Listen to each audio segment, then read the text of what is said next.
Hai semua, kali ini saya akan mengajak diskusi tentang menggunakan antiseptik yang baik untuk kita tercegah dari infeksi virus maupun yang sedang mewabah seperti corona. Nah, dari postingan teman-teman saya lihat banyak yang menganjurkan untuk menggunakan hand sanitizer. Nah, sebetulnya menggunakan hand sanitizer yang terlalu sering atau yang saya katakan overuse hand sanitizer itu juga tidak baik. Kenapa? Karena di permukaan tubuh kita itu ada namanya natural germs. Nah, ketika natural germs ini kita bunuh terus-terusan, maka tubuh kita tidak lagi beradaptasi dengan germs yang baru, sehingga itu sendiri bisa membawa sakit kepada kita atau infeksi. Kemudian yang kedua, kandungan dari hand sanitizer itu adalah alkohol, bahkan beberapa menggunakan juga chlorhexidine. Nah, ketika alkohol itu terus-terusan terpapar di kulit kita, maka kulit kita itu bisa kering dan bisa pecah-pecah. Mungkin tidak kasat mata, tapi pecah-pecah itu nanti bisa dihinggapi oleh bakteri ataupun virus, sehingga kita juga bisa terkena dari penyakit itu sendiri, atau kita tetap bisa terinfeksi. Nah, jadi sebenarnya overuse dari hand sanitizer itu juga tidak baik.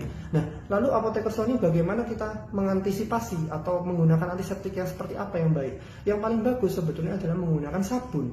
Jadi cuci tangan dengan sabun dan air yang mengalir itu adalah konvensional, tapi itu adalah cara yang paling bagus dan paling ampuh untuk mencegah kita terkena infeksi. Kenapa? Karena di sabun sendiri itu sifatnya adalah surfaktan. Jadi kalau misalnya kita habis makan makanan berminyak, kita pasti cuci tangan dengan sabun. Kalau kita cuci tangan dengan air doang, pasti nggak bisa. Karena minyak dan air itu punya berat molekul yang berbeda, sehingga mereka nggak bisa bersatu. Tapi sabun punya sifat surfaktan, yaitu ujungnya ada dua, yang larut dengan air dan yang larut dengan minyak. Jadi dia bisa mengikat minyak-minyak, dan yang ujung larut dengan air akan berikatan dan membawa minyak-minyak tersebut hanyut ke air yang mengalir. Nah, sehingga sabun adalah jawaban yang paling tepat. Sabun yang seperti apa? Sabun yang konvensional sudah cukup. Karena sabun yang konvensional aja sudah punya sifat untuk tadi membawa minyak-minyak itu pergi dari tubuh kita, kemudian dilarutkan di air, sehingga bakteri-bakteri tersebut benar-benar sudah hilang dari tangan kita. Nah, saya juga tidak menganjurkan terlalu sering untuk menggunakan produk-produk sabun yang mengatakan antibakterial. Karena kalau seluruh dunia atau semua orang di seluruh dunia sama-sama menggunakan sabun antibakterial terus-menerus, itu juga akan memicu resistensi dari bakteri itu sendiri.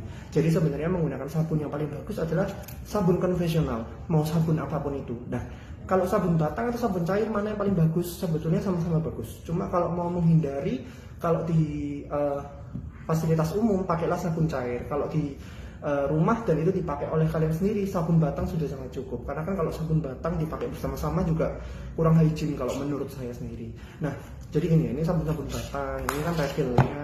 Kalau misalnya yang seperti ini kalian mau pakai body wash juga lebih bagus, karena kan dia ujungnya seperti ini, kalau dibuka nanti kalian tuang, kalian pakai, sudah steril. Nah, sekali lagi yang paling penting kalau kalian pakai pump, ujungnya jangan seperti ini, tapi seperti ini. Nah, jadi kayak gitu ya. Jadi sebenarnya penggunaan sabun yang paling bagus yang mana? Sabun konvensional sudah sangat cukup.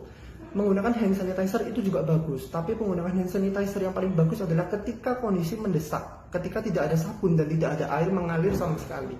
Karena kalaupun kalian permukaan tubuh kalian masih misalnya kalian nih makan pakai sesuatu yang berminyak, kalian cuci dengan hand sanitizer, minyak tersebut tidak akan larut karena hand sanitizer nggak punya sifat surfaktan seperti yang dimiliki oleh sabun.